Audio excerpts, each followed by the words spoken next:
ನಮಸ್ಕಾರ ಸ್ನೇಹಿತರೆ.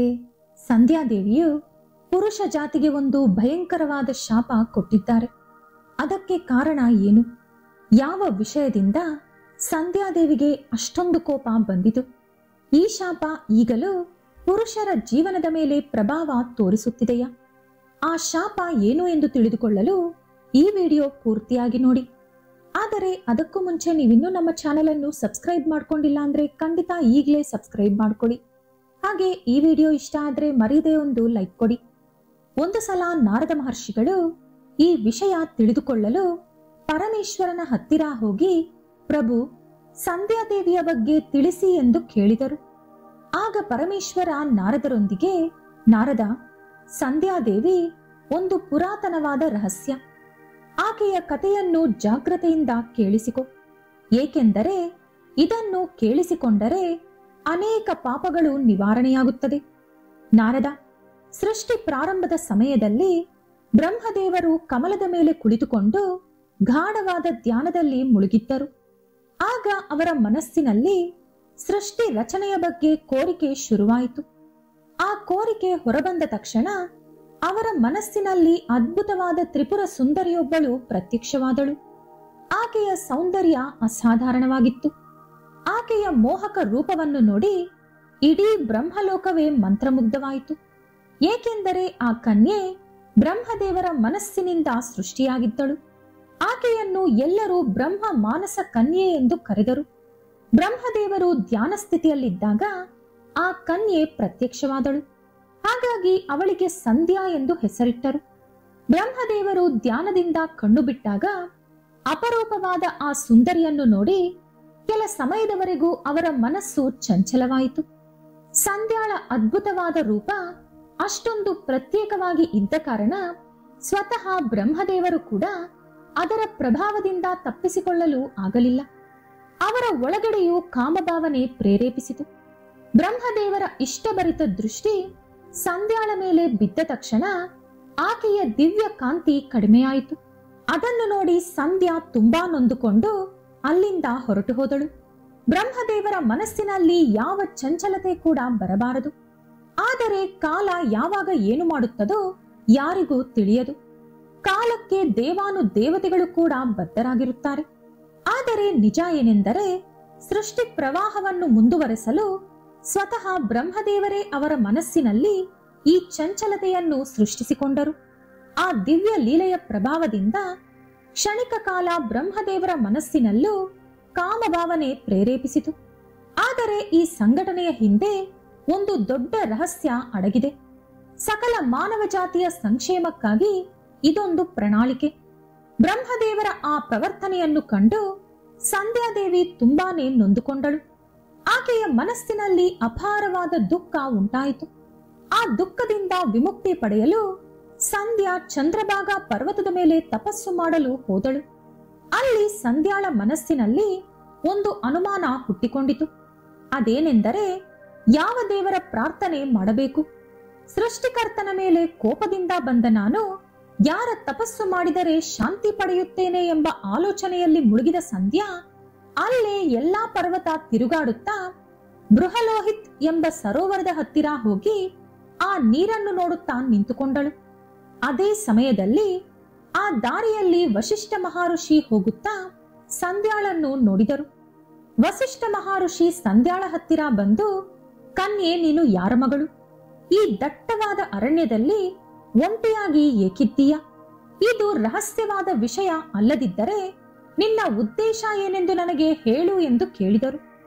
ಆಗ ಸಂಧ್ಯಾ ವಸಿಷ್ಠ ಮಹರ್ಷಿಗೆ ನಡೆದ ಎಲ್ಲಾ ವಿಷಯ ಹೇಳಿ ಭಕ್ತಿಯಿಂದ, ಮುನಿವರ್ಯರೇ, ನಾನು ತಪಸ್ಸು ಮಾಡುವ ಉದ್ದೇಶದಿಂದ ಈ ಪರ್ವತಕ್ಕೆ ಬಂದೆ. ನಾನು ಯಾವ ದೇವರನ್ನು ಆರಾಧಿಸಬೇಕು? ಯಾರು ಈ ದೋಷದಿಂದ ನನ್ನನ್ನು ವಿಮುಕ್ತಿ ಮಾಡುತ್ತಾರೆ? ತಪಸ್ಸು ಮಾಡಲು ಸರಿಯಾದ ವಿಧಾನ ಯಾವುದು? ದಯವಿಟ್ಟು ತಿಳಿಸಿಕೊಡಿ ಎಂದು ಕೇಳಿದಳು.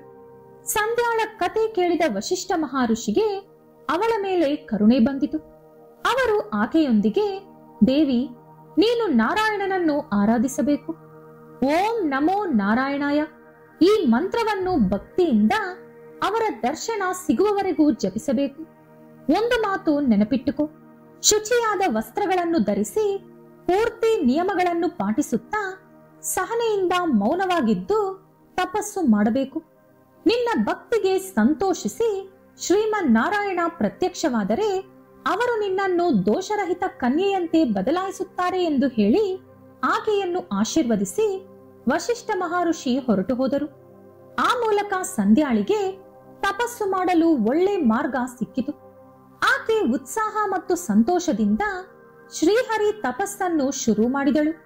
ವಶಿಷ್ಠ ಮಹರ್ಷಿ ಹೇಳಿದ ಎಲ್ಲಾ ನಿಯಮಗಳನ್ನು ಪಾಟಿಸಿದಳು. ಕಾಲ ಕಳೆಯಿತು. ಸಂಧ್ಯಾ ಮಾತ್ರ ತಪಸ್ಸು ನಿಲ್ಲಿಸಲಿಲ್ಲ.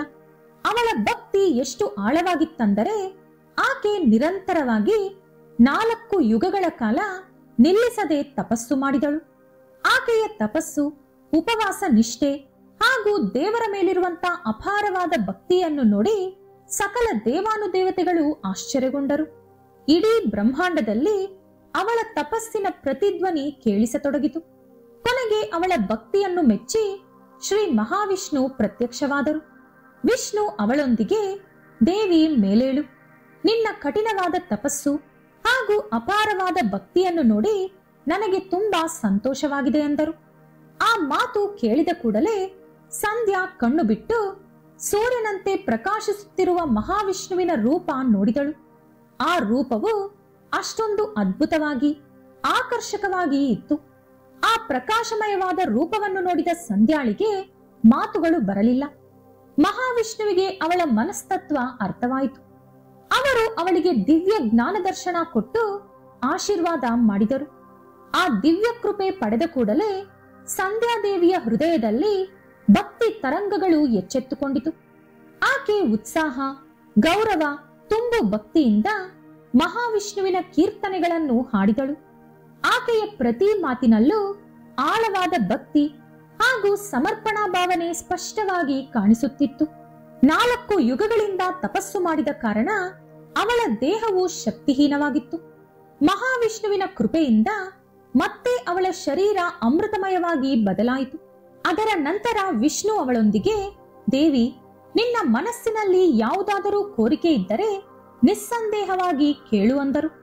ಆ ಮಾತನ್ನು ಕೇಳಿದ ಸಂಧ್ಯಾ ಭಾವೋದ್ವೇಗದಿಂದ, ಪ್ರಭು, ನೀವು ಕೊಡಬೇಕೆಂದುಕೊಂಡರೆ ನನಗೆ ಈ 3 ವರಗಳನ್ನು ಕೊಡಿ. ಮೊದಲನೆಯದು, ಈ ಪ್ರಪಂಚದಲ್ಲಿ ಹುಟ್ಟಿದ ಪ್ರತಿ ಜೀವಿಯ ಮನಸ್ಸಿನಲ್ಲಿ ಜನನದಿಂದಲೇ ಕಾಮ ಎಂಬ ರೋಗ ವ್ಯಾಪಿಸಬಾರದು. ಎರಡನೆಯದು, ನನ್ನ ಪತಿಭಕ್ತಿ ಯಾವಾಗಲೂ ದೃಢವಾಗಿರಬೇಕು. ಅದಕ್ಕೆ ಯಾವಾಗಲೂ ಭಂಗ ಉಂಟಾಗಬಾರದು. ನನ್ನ ಮನಸ್ಸಿನಲ್ಲಿ ನನ್ನ ಪತಿಯನ್ನು ಹೊರತುಪಡಿಸಿ ಬೇರೆ ಯಾವ ಪುರುಷನಾದರೂ, ಅದು ದೇವರೇ ಆದರೂ, ನನಗೆ ಯಾವ ಕೋರಿಕೆಯಾಗಲಿ ಅಥವಾ ಭಾವನೆಯಾಗಲಿ ಬರಬಾರದು.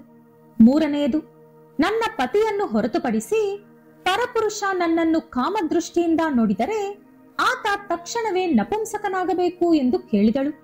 ಅದನ್ನು ಕೇಳಿಸಿಕೊಂಡ ಮಹಾವಿಷ್ಣು, ದೇವಿ, ನೀನು ಪ್ರಪಂಚದ ಒಳಿತಿಗಾಗಿ ಅದ್ಭುತವಾದ ವರವನ್ನು ಕೇಳಿರುವೆ. ಆದ್ದರಿಂದಲೇ ನಾನು ಅಮೂಲ್ಯವಾದ ಒಂದು ನಿಯಮವನ್ನು ಇಂದಿನಿಂದಲೇ ಜಾರಿಗೆ ತರುತ್ತೇನೆ. ಇಂದಿನಿಂದ ಜನಿಸಿದ ಯಾವ ಜೀವಿಯೂ ಜನನದಿಂದಲೇ ಕಾಮವಾಸನೆಗೆ ಬಲಿಯಾಗುವುದಿಲ್ಲ. ಮನುಷ್ಯನ ಜೀವನದಲ್ಲಿ 4 ಹಂತಗಳು ಇಡುತ್ತೇನೆ: ಬಾಲ್ಯ, ಕುಮಾರ, ಯೌವನ ಹಾಗೂ ವೃದ್ಧಾಪ್ಯ. ಈ 4 ಹಂತಗಳಲ್ಲಿ 2ನೇ ಹಂತವಾದ ಕೌಮಾರ್ಯ ಹಂತದಲ್ಲಿ ಕಾಮ ಶುರುವಾಗುವಂತೆ ಮಾಡುತ್ತೇನೆ. ನಿನ್ನ ತಪಸ್ಸು, ನಿನ್ನ ಪತಿವ್ರತಾ ಧರ್ಮ 3 ಲೋಕಗಳಲ್ಲೂ ಪ್ರತಿಧ್ವನಿಸುತ್ತದೆ. ನಿನ್ನ ಪತಿಯಲ್ಲದೆ ಪರಪುರುಷ ನಿನ್ನ ಮೇಲೆ ಕೋರಿಕೆ ಪಟ್ಟರೆ ಅವನು ಆ ಕೂಡಲೇ ನಪುಂಸಕನಾಗುತ್ತಾನೆ. ದೇವಿ, ನಿನ್ನ ಪತಿ ತುಂಬಾ ಅದೃಷ್ಟವಂತ. ತಪಸ್ಸು, ಪಾಂಡಿತ್ಯ ಹಾಗೂ ದಿವ್ಯ ಗುಣಗಳಿಂದ ತುಂಬಿದವನು ನಿನ್ನ ಪತಿಯಾಗುತ್ತಾನೆ. ಅವನು ನೋಡಲು ಸುಂದರವಾಗಿ, ಪ್ರಕಾಶಮಯವಾಗಿ, ಗುಣ ನಡತೆಯಲ್ಲಿ ಉತ್ತಮವಾಗಿದ್ದು ನಿನ್ನ ಜೊತೆ 7 ಕಲ್ಪದವರೆಗೂ ಬದುಕುತ್ತಾನೆ. ನೀನು ಕೇಳಿದ 3 ವರಗಳನ್ನು ಕೊಟ್ಟಿದ್ದೇನೆ. ಬ್ರಹ್ಮದೇವರ ಕಣ್ಣು ನಿನ್ನ ಮೇಲೆ ಬಿದ್ದ ಕಾರಣ ನೀನು ದೋಷಿಯಾದೆ ಎಂಬುದು ನಿನ್ನ ಭಾವನೆ. ಆದರೆ ಇದರಲ್ಲಿ ಯಾವ ದೋಷವೂ ಇಲ್ಲ. ಸೃಷ್ಟಿ ಕಾರ್ಯಕ್ಕಾಗಿ ಬ್ರಹ್ಮದೇವರು ತೆಗೆದುಕೊಂಡ ನಿರ್ಧಾರ ಅದು. ಆದರೂ ನೀನು ದೋಷಿ ಎಂಬ ಭಾವನೆ ನಿನಗಿದ್ದರೆ ಇಲ್ಲಿಂದ ಸ್ವಲ್ಪ ದೂರದಲ್ಲಿ ಮೇಘತಿಥಿ ಎಂಬ ಮಹರ್ಷಿ ಒಂದು ಶ್ರೇಷ್ಠವಾದ ಯಜ್ಞವನ್ನು ಮಾಡುತ್ತಿದ್ದಾರೆ.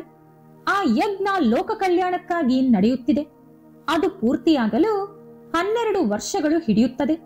ಸರಿಯಾದ ಸಮಯ ಬಂದಾಗ ಆ ಹೋಮಗುಂಡದೊಳಗೆ ಹಾರಿ ನಿನ್ನ ಪ್ರಾಣತ್ಯಾಗ ಮಾಡುವ ಮೂಲಕ ದೋಷರಹಿತವಾಗಿ ಮತ್ತೆ ಜನ್ಮ ಪಡೆಯುತ್ತೀಯ. ಆದರೆ ಯಾವ ಕಾರಣದಿಂದಲೂ ನೀನು ಅಗ್ನಿಗೆ ಹಾರುವಾಗ ಆ ಮುನಿಯ ದೃಷ್ಟಿ ನಿನ್ನ ಮೇಲೆ ಬೀಳಬಾರದು. ನೀನು ಮತ್ತೆ ಜನ್ಮ ಪಡೆದ ನಂತರ ಆ ಮುನಿಯ ಮಗಳಾಗಿ ಬೆಳೆಯುತ್ತೀಯ. ಅಗ್ನಿ ಪುತ್ರಿ ಎಂದು ಕರೆಸಿಕೊಳ್ಳುತ್ತೀಯ. ನೀನು ಯಾರನ್ನು ಪತಿಯಾಗಿ ಪಡೆಯಬೇಕು ಎಂದು ಬಯಸುತ್ತಿರುವೆಯೋ ಅವರನ್ನು ಮನಸ್ಸಿನಲ್ಲಿ ನೆನೆಸಿಕೊಂಡು ಅಗ್ನಿಗೆ ಆಹುತಿಯಾಗು.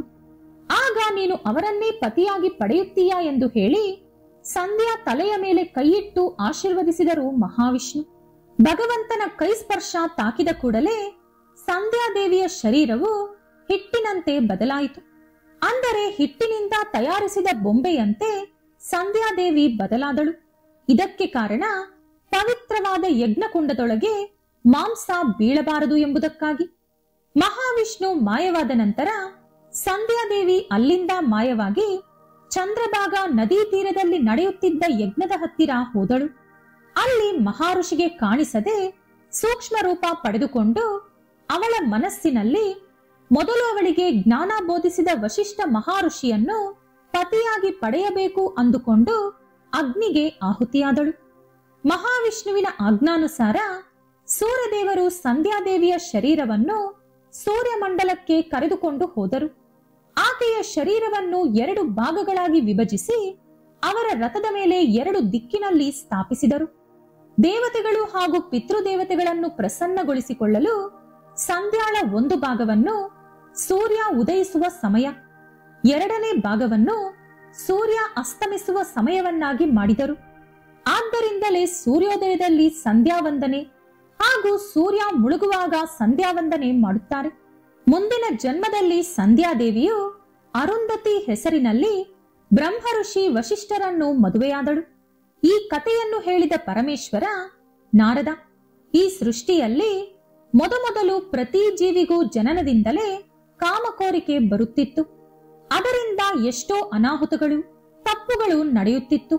ಆದರೆ ಸಂಧ್ಯಾ ಕೇಳಿದ ವರದ ಕಾರಣದಿಂದ ಜನನದಿಂದಲೇ ಯಾವ ಜೀವಿಗೂ ಕಾಮಕೋರಿಕೆ ಇಲ್ಲದೆ 2ನೇ ಹಂತವಾದ ಕೌಮಾರ್ಯ ಹಂತಕ್ಕೆ ಬಂದ ನಂತರ ಸೃಷ್ಟಿಯ ಸಹಜವಾದ ಕಾಮಕೋರಿಕೆ ಉದ್ಭವಿಸುತ್ತದೆ.